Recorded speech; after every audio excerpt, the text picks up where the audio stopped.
प्रश्न number 10। Euclid विभाजन algorithm की सहायता से निम्नलिखित संख्याओं का महत्तम समापवर्तक ज्ञात कीजिए। दोस्तों, क्वेश्चन नंबर 10 का पहला प्रश्न है 441, 567 और 693 का HCF यूक्लिड विभाजन एल्गोरिथम की सहायता से ज्ञात कीजिए। तो चलिए देखते हैं इसका HCF कैसे निकालेंगे।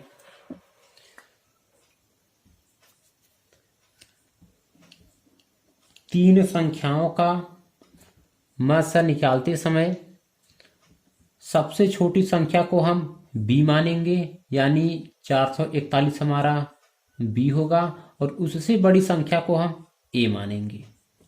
ठीक है, सबसे पहले हम इन दोनों संख्याओं का मध्य ज्ञात करेंगे। तो यूक्लिड विभाजन प्रमेय क्या से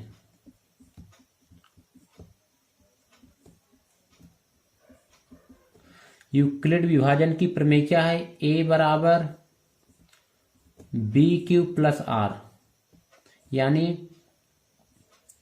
567 बराबर 441 गुणे, ठीक है, जब हम 567 में 441 से भाग करेंगे तो एक बार जाएगा और शेषफल हमारा 126 बच जाएगा।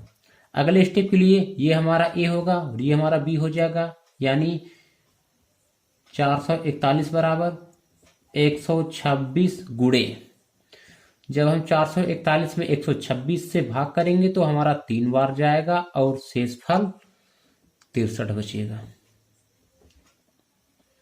फिर अगले स्टेप के लिए ये हमारा a होगा और ये b हो जाएगा, यानी 126 बराबर 63 गुणे, जब हम 126 में 63 से भाग करेंगे तो आपका 2 पूरा बार जाएगा, यानी शेषफल हमारा 0 बचेगा। अतः 567 और 441 का मध्य 63 होगा। अभी हमारी एक संख्या बची है 693। अगले स्टेप में 693 को हम a मान लेंगे, यानी a बराबर होगा हमारा 693 और b बराबर हो जाएगा 63। फिर हम यूक्लिड विभाजन प्रमेय की सहायता से लिख सकते हैं 693 बराबर 63 गुणे, जब हम 693 में 63 से भाग करेंगे तो हमारा 11 पूरा बार जाएगा और शेषफल 0 बच जाएगा। यानी ध्यान दीजिए 63 और 693 का HCF 63 होगा, यानी इन तीनों संख्याओं का HCF हमारा 63 हो जाएगा। नंबर 10 का दूसरा प्रश्न है 1620, 1725 तथा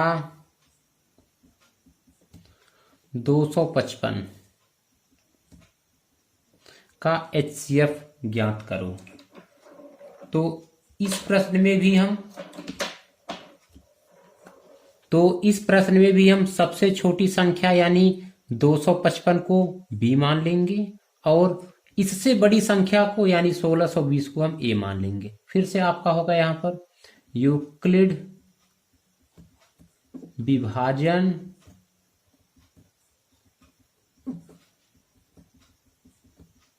प्रमेय क्या से। तो यूक्लिड विभाजन की प्रमेय क्या है?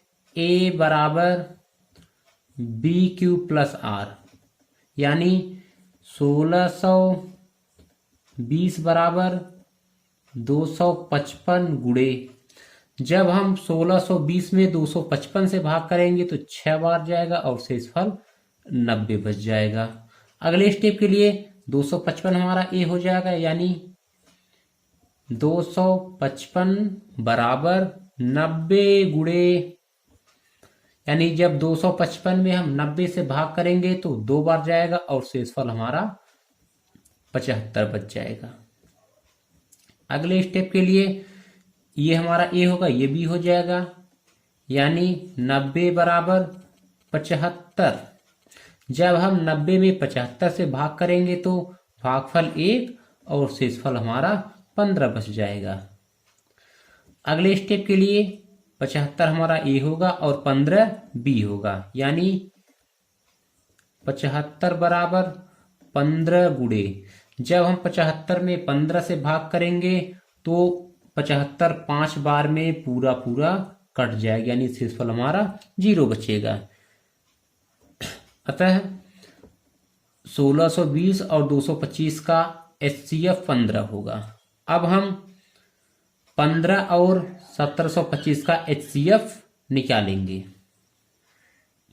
तो हम A बराबर 1725 मान लेंगे और B बराबर 15। तो यूक्लिड विभाजन की प्रमेयिका से लिख सकते हैं हम 1725 बराबर 15 गुणे, जब हम 1725 में 15 से भाग करेंगे तो हमारा 115 बार जाएगा और शेषफल 0 बचेगा। यानी ध्यान दीजिए 1725 और 15 का भी HCF 15 होगा, यानी इन तीनों संख्याओं का जो HCF हो जाएगा हमारा 15 होगा। नंबर 10 का तीसरा प्रश्न है 2, 7 तथा 12 का HCF ज्ञात कीजिए। तो हम अन्य प्रश्नों की तरह इसमें हम सबसे छोटी संख्या यानी 2 को B मानेंगे और उससे बड़ी संख्या 7 को हम A मान लेंगे। तो आपका यूक्लिड विभाजन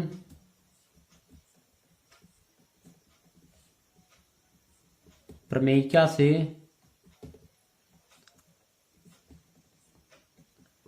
यानी यूक्लिड विभाजन की प्रमेयिका है A बराबर BQ प्लस R, यानी 7 बराबर 2 गुणे, जब हम 7 में 2 से भाग करेंगे तो भागफल 3 जाएगा और शेषफल 1 बचेगा। यानी अगले स्टेप के लिए ये हमारा A होगा और ये B हो जाएगा, यानी 2 बराबर 1 गुणे 2 प्लस 0, यानी जब हम 2 में 1 से भाग करेंगे तो भागफल 2 जाएगा और शेषफल 0 होगा। यानी 7 और 2 का HCF 1 आ गया।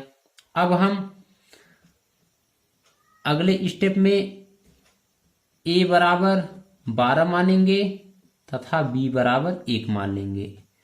तो यूक्लिड विभाजन की प्रमेयिका से मिलेगा 12 बराबर 1 गुणे 12 प्लस 0। 12 और 1 का HCF 1 होगा, अतः इन तीनों संख्याओं का जो HCF होगा 1 होगा।